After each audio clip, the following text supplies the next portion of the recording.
Good morning, men of People's Church. Hope you are doing fine under the continued lockdown.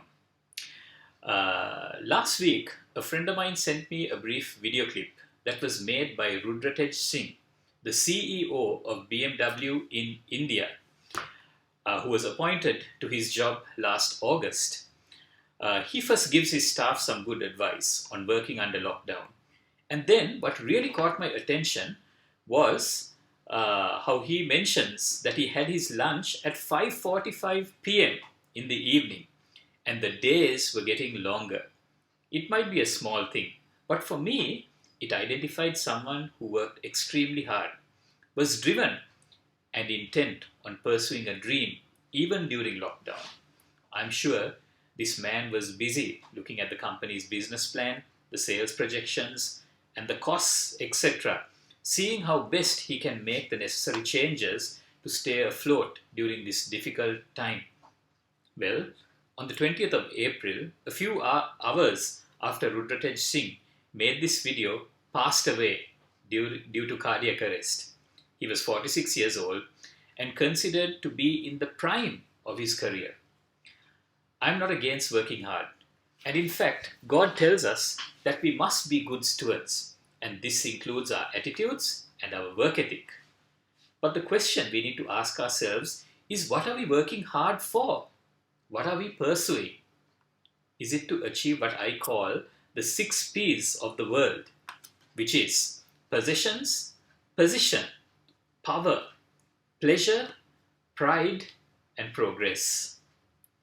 In all three Gospels, that is in the book of Matthew chapter 16 verse 25 to 27, Mark 8:35 to 37, Luke 9:24 to 26, it says, or rather Jesus says, if you try to hang on to your life, you will lose it. If you give up your life for my sake, you will save it. And what would it profit a man if he would gain the whole world, but in the end loses himself or is destroyed? Why did Jesus say this?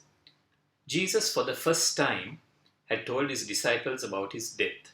Hearing this, the disciples, and most of all, forthright Peter, was shocked. Peter, in fact, talks to Jesus and rebukes him and tells Jesus that this cannot happen. Now, you may think, why did Peter say that?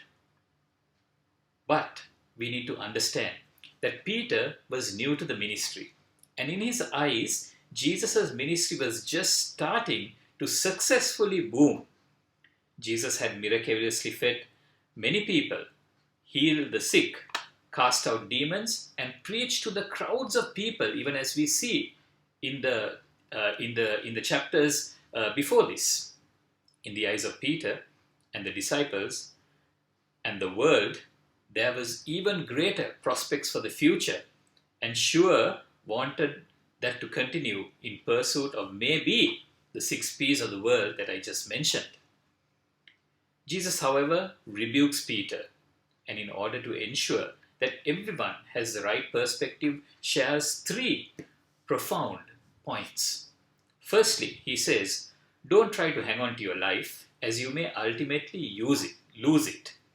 He wants us not to get comfortable with the things of this world, as they could draw us away from what is really important. Secondly, Jesus said, if you give up your life for my sake, you will save it.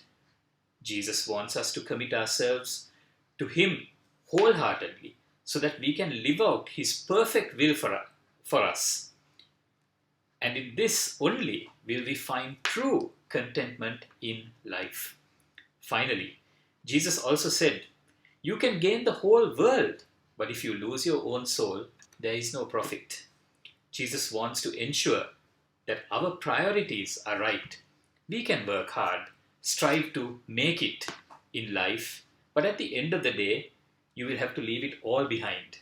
Hence, what should we really be pursuing? I'm pretty sure that as soon as Rudratej Singh's funeral was over, the board of BMW found his replacement, and business continued as usual. Friend, during this extended time that you have been given, I encourage you to really analyze your life as you focus on your career and your future. Are you also pursuing what is more important? Are you pursuing God? And is He directing your life's path? Are you pursuing your relationship with your family and your children? Are you pursuing that friend, colleague, that family member with the gospel of Jesus Christ? Most importantly, are you pursuing things that you can take along with you to heaven? God bless you, and I hope this short word has touched your heart.